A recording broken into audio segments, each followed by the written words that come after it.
বীভৎস গরমের মধ্যে আমি শাড়ি পরে কাঠের উনুনে কিভাবে রান্না করে থাকি, এত এনার্জি আমি কোথা থেকে পাই। ছেলে নিয়ে আমি একা হাতে কিভাবে ভিডিও বানিয়ে থাকি, আমার ভিডিও করতে কষ্ট হয় না? তো হাই এভরিওয়ান, গুড মর্নিং। আবারও স্বাগত আমার একটি নতুন ভিডিওতে। আশা করছি সকলে খুব ভালো আছেন আর সুস্থ আছেন, আর আমরাও বেশ ভালো আছি। আজ হলো শনিবার, এখন ঘড়ির কাঁটায় সকালে 6:30 মতো বাজবে। এখন থেকে আজকের ব্লগটি আমি শুরু করছি। আশা করছি আজকের ব্লগটি আপনাদের ভালো লেগে থাকবে। আজকের আমার সকালের রুটিনটা একটুকু চেঞ্জ হয়েছিল। অন্যদিন তো আমি সকালে উঠি ভয়েস দিতে চলে যাই, তবে আজকে কিন্তু ডাইরেক্ট ভয়েস দিতে যাইনি। আগে সকালে উঠি সবার প্রথম কাচাকুচিগুলো সেরে নিয়েছি, তারপরে আমি ভয়েস দিতে গিয়েছিলাম। কারণ সোনামা আজকে অনেকবার উঠে পড়েছিল, তো দেখলাম যদি সোনামা উঠে পড়ে আমি কিন্তু কাচাকুচি করতে পারবো না, আর ভয়েস দিতে গেলেও ভয়েসটা দিতে দেরি হবে। তো সেই কারণে যে কাজটা তাড়াতাড়ি হবে সেই কাজটাই আগে করে নিই। তো সেই কারণে সবার প্রথম কাচাকুচি করে নিয়েছিলাম, তারপরে ভয়েসটা দিয়ে দিয়েছি। ভয়েসটা দিয়ে এসে পরেও দেখলাম যে সোনামা এখনো পর্যন্ত ওঠেনি, তো সেই কারণে এইদিকে সবজি বানাতে বসলাম। ঠাকুমা বাইরে রয়েছে, ঠাকুমা বললো আমি একটু পরেই যাচ্ছি, ততক্ষণকে আমি যতগুলো পারি সবজিগুলো বনিয়ে রাখি। এখন ঘড়ির কাঁটায় ওই 8টা মতো বাজবে। এই মুহূর্তে আমি ওইদিকে ভাতটা চাপিয়ে দিয়েছি, আর এদিকে ঠাকুমা কটা মতো বেগুনি দিল। আমিই বললাম বেগুনি দিতে, কারণ বড়মশাই এই 2 থেকে 3 দিন মতো বলছে যে কটা মতো কুমড়োর বেগুনি করে দেবে। বড়মশাই এই কুমড়োর বেগুনি খেতে ভীষণ পছন্দ করে, তো সেই কারণে ঠাকুমাকে বললাম যে কটা মতো দাও, তাহলে সকলেরই মুড়ি খাওয়া হয়ে যাবে। তো যাই হোক, ওইদিকে তো ঠাকুমা কুমড়োগুলো বনিয়ে দিয়েছি, আর এদিকে আমি বেসনের বেটাটাও রেডি করে নিয়েছি। আর আজকে গ্যাসেতেই করব কুমড়োর বেগুনিটা, কারণ ওইদিকে ভাতটা হচ্ছে। আর যেহেতু এখন একা রয়েছি, দিদিভাই তো নেই, এই কারণে যতটা পারি এগিয়ে রাখার চেষ্টা করি। যাই হোক, চলুন আজকের কাজগুলো বাগাতেই কটা কমেন্টের আমি রিপ্লাই দিয়ে থাকি। ফেসবুকে একটা দিদিভাই আমাকে কমেন্ট করেছিলেন যে দিদিভাই, এত গরমের মধ্যে শাড়ি পরে কি করে কাঠের উনুনে রান্না করো, এত এনার্জি কোথা থেকে পাও? সত্যি কথা বলতে আমার প্রথম থেকেই যেহেতু শাড়ি পরে অভ্যাস রয়েছে, তো সেই কারণে এত গরমের মধ্যেও আমার শাড়ি পরে কিন্তু কোনো রকম প্রবলেম হয় না। বরং যে শাড়ি পরে আমার বেশি কমফোর্টেবল ফিল হয়, নাইটি পরলে হয়তো অতটা কমফোর্টেবল ফিল হয় না। কাঠের উনুনে রান্না করতে যে ভীষণ কষ্ট হয় তা কিন্তু নয়। আপনারা যারা কাঠের উনুনে রান্না করে থাকেন তারা হয়তো জানবেন। তো যাই হোক, চলুন এইদিকে সব কটা বেগুনি ছাকা হয়ে গিয়েছে, এবারে বড়মশাইকে মুড়িটা দিয়ে দিই। ওই বেগুনিগুলোর জন্যই অপেক্ষা করেছিল, ও অনেকক্ষণ মুড়ি খুঁজেছে। আমি বললাম ঠিক আছে, আমি বেগুনিগুলো করে নিই, তারপরে না হয় তোমাকে মুড়ি দিচ্ছি। কালকেই একবার বললো, তবে কালকে একটু তাড়াহুড়োর মধ্যে ছিলাম, আর কুমড়ো ছিল বলে খেয়ালও থাকেনি ফ্রিজে। আজকে মুড়ি দেওয়ার আগে হঠাৎই মনে পড়লো যে ফ্রিজে তো কটা মতো কুমড়ো রয়েছে, তাহলে না হয় কুমড়োর বেগুনি করে দিই। তো যাই হোক, চলুন এগুলো এইদিকে ঢাকা দিয়ে ওইদিকে বড়মশাইকে খেতে দিয়ে দিই। এদিকে তো ভাতটা চাপিয়ে দিয়েছি, আর ওইদিকে বড়মশাইকে খেতেও দিয়ে দিয়েছি। এখন ভাতটাও দেরি রয়েছে, আর ওইদিকে তো ঠাকুমা তরকারি পাতি বানাচ্ছে। তো এইদিকে বেশ অনেকগুলো কাচাকুচি করা ছিল।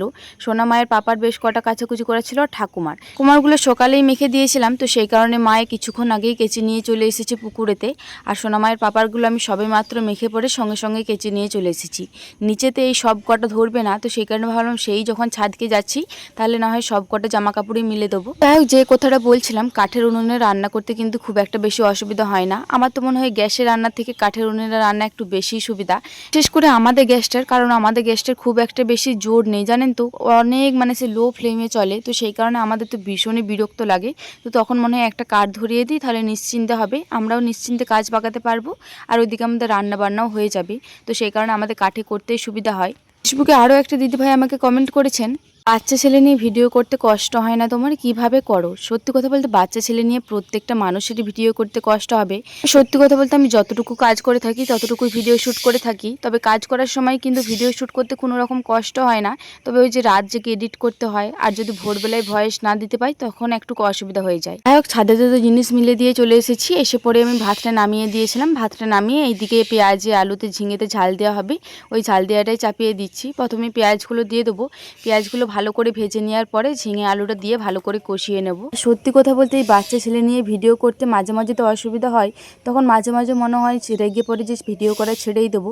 তবে এই আপনাদের সুন্দর সুন্দর কমেন্টগুলোর জন্যে আবারও ভিডিওর দিকে ভীষণই মনোযোগ দিয়ে থাকি, আর ভীষণই এনার্জি পেয়ে থাকি। আমার যেহেতু তার মধ্যে একটু বড় হয়েছে, মিনিমাম 2 বছরের মতো, তো সেই কারণে আমার খুব ভীষণ অসুবিধা হয় না। তবে যাদের একদম নিউ বর্ন বেবি রয়েছে তাদের কিন্তু একটু অসুবিধা হবে। সেদিনকে ভোরবেলায় না ভয়েস দিতে পাই, সেদিনকে সোনামাকে খাবার খাইয়ে দুপুরে মায়ের বাড়িকে নিয়ে যাই, মায়ের কাছে রেখে পরে আমি ভয়েসটা দিয়ে থাকি। আবারও বিকালে খাবার খাইয়ে মায়ের কাছকে পাঠিয়ে দিই, তারপরে আমি ভিডিও আপলোড দিই। সত্যি কথা বলতে আমার কাছে আমার মা রয়েছে বলে আমি যে কোনো অসুবিধা কিন্তু খুব একটা বেশি বুঝতে পারি না, আর যেহেতু বড়মশাইও বাড়িতে থাকে, তো সেই কারণে খুব একটা বেশি আমার অসুবিধা হয় না। যাই হোক, এদিকে ঝাল দেওয়াটা কষিয়ে পরে বান্নাটা দিয়ে পরে এবারে জল দিয়ে ঢাকা দিয়ে দেবো। আমাদের এই আলুগুলো চাষেরই হয়েছে, তবে পরিমাণে অনেকটাই ছোট হয়েছে। আর এই ছোট আলু সেদ্ধ হতে একটু বেশিই টাইম লাগে, তো সেই কারণে বেশ অনেকটা পরিমাণে জল দেওয়ার পরেও আবারও জল দিতে হয়েছিল। আপনারা হয়তো দেখে বুঝতেই পারবেন। এই মুহূর্তে আলুগুলো বেশ ভালো মতো সেদ্ধ হয়েছিল, কটা মতো ম্যাশ করে দিলাম। প্রত্যেকটা আলু যদি গোটা গোটা থাকে খেতে ভালো লাগবে না, তো একটু মতো টেস্টও করলাম যে ঝাল দেওয়া সব কিছু ঠিকঠাক রয়েছে নাকি। তো দেখলাম যে না, সব কিছু ঠিকঠাকই রয়েছে। তো এই মুহূর্তে ঝাল দেওয়াটা নামিয়ে দিচ্ছি। তো তরকারির পরিমাণটা একটু বেশি রয়েছে, তবে আজকে কিন্তু ডেকোরেটার্সের একটা মতো দাদা ভাই খাবে, আর আজকে দিদি ভাই আরে বাড়ি আসছে। আজকে যেহেতু একটা মতন মোটা তরকারি হবে আর একটা ঝোল তরকারি হবে। ঝোল তরকারি বলতে এই সব সবজি দিয়ে একটা তরকারি হবে, এটা একটু ঝোল ঝোল করে দেবো। আজকে সবজির মধ্যে দিয়েছি অল্প পরিমাণে কুঁদরি, পটল আর বটবটি। ওই সব কটা দিয়ে পরে একটু নুন দিয়ে ভালো করে কষিয়ে নেব। প্রথমেই যদি হলুদ দিয়ে দেওয়া হয় তাহলে তলাতে লেগে যায়, সবজিগুলো খুব একটা বেশি ভালো করে ভাজা যায় না। আর এই যে দেখুন, নুন দিয়ে ঢাকা দিয়েছিলাম, অল্প পরিমাণে জলটাও বেরিয়েছি। তারপরে জলটা বেরোনোর পরে কিন্তু আমি হলুদটা দিলাম। তার আগে যদি হলুদটা দিয়ে দিতাম জলটাও বেরোতো না আর তলাতে লেগে লেগে যেত। যাই হোক, এদিকে আমি 3 থেকে 4 বার মতো ঢাকা চাপা দিয়ে সবজিগুলো বেশ ভালো করে ভেজে নিয়েছি। আর কুঁদরু দেওয়ার কারণ হচ্ছে কুঁদরিগুলো অল্প পরিমাণে ছিল, যদি ভাজা দিতাম তাও কমে যেত। তো সেই কারণে ভাবলাম যে সবজিটার মধ্যেই দিয়ে দিই। আর যেহেতু ভেজে নিচ্ছি, তো সেই কারণে আশা করছি খুব একটা বেশি খারাপ লাগবে না। তো যাই হোক, এইদিকে তো আমার সবজিগুলো ভাজা হয়ে গিয়েছে, বাটি করে নামিয়ে দিই। সোনামাকে ঘুম পাড়িয়ে পরে সবজি তরকারিটা বসাবো। এখন ঘড়ির কাটায় ওই 10টা মতো বাজবে। এই মুহূর্তে আমি সোনামাকে ঘুম পাড়িয়ে এলাম। 9:30 মতো বাজবে, ওই রকম টাইমে ঘুম পাড়াতে গিয়েছিলাম। আজকে যে ওর কী ঝুঁক হয়েছিল, প্রচণ্ড পরিমাণে কান্না করছিল, মোটেও ঘুমাতে চাইছিল না। তবে ওর কষ্ট ভেবে আমি এই রকম টাইমটাই ঘুম পাড়িয়ে দিই, কারণ ও যদি না ঘুমায় আর আমি যদি একা থাকি, দিদিভাই যদি না থাকে, ও চারিদিকে রোদে রোদে ঘুরবে, দুষ্টুমি করবে, কোথাও হয়তো জল ঘাটবে। তো ওর কষ্টের কথা ভেবে আমি এইরকম টাইমটাই ঘুম পাড়িয়ে দিই। এই টাইমটাই ঘুমিয়ে গেলে ও কিন্তু আর দুপুরে ঘুমাতে চায় না। তবে দুপুরে ঘুমাতে না চাইলেও আমি তো ওকে নিয়ে পড়ে বসতে পাবো, তো সেই কথাটা ভেবেই এইরকম টাইমটাই ঘুম পাড়িয়ে দিই। যাই হোক, এদিকে মশলাটা কষিয়ে পরে সবজিগুলো দিয়ে দিয়েছিলাম। সবজিগুলো 2 থেকে 3 মিনিট মতো কষানোর পরে আলু সেদ্ধটা দিয়ে দিয়েছিলাম। আলুটা ম্যাশ করে একেবারে দিয়ে দিয়েছিলাম, তবে প্রত্যেকটা আলু কিন্তু ম্যাশ করিনি। তবে এই কষানোর সময় দেখছি প্রত্যেকটা আলুই ম্যাশ হয়ে গিয়েছে। এরপরে পরিমাণ মতো জল দিয়ে দিলাম। আপনাদেরকে তো বললামই যে এই তরকারিটা একটু ঝোল ঝোল করব, তো সেই কারণেই বিশেষ করে একটু বেশি পরিমাণে জল দিয়ে দিয়েছি। হ্যাঁ, এই যে সোয়াবিনগুলো রয়েছে, সোয়াবিনগুলোও কিন্তু আমি সোনামাকে ঘুম পাড়িয়ে আসার পরেই ভেজে নিয়েছিলাম। সোয়াবিনগুলো ভাজার পরে আমি সবজিটা চাপিয়েছিলাম। তো যাই হোক, এই মুহূর্তে সবজিটা হয়ে গিয়েছে। আমি দুটো জায়গায় করে আলাদা আলাদা করে সবজিটা নামিয়ে নিলাম। এখন ঘড়ির কাটায় বিকাল ওই 5টা মতো বাজবে।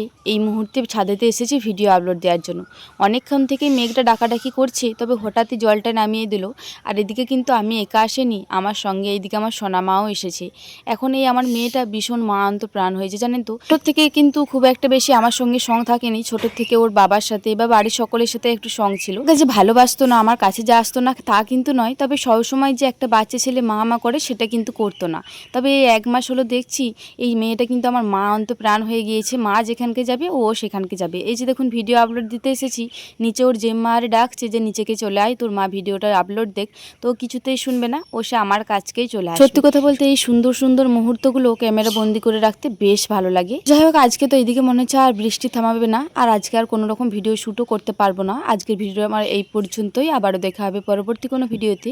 ততক্ষণে সকলে খুব ভালো থাকবেন, সুস্থ থাকবেন। আজকের ভিডিওটি ভালো লেগে থাকলে একটি লাইক, কমেন্ট, শেয়ার, সাবস্ক্রাইব করে আমার এই ছোট্ট চ্যানেলটির পাশে থাকবেন।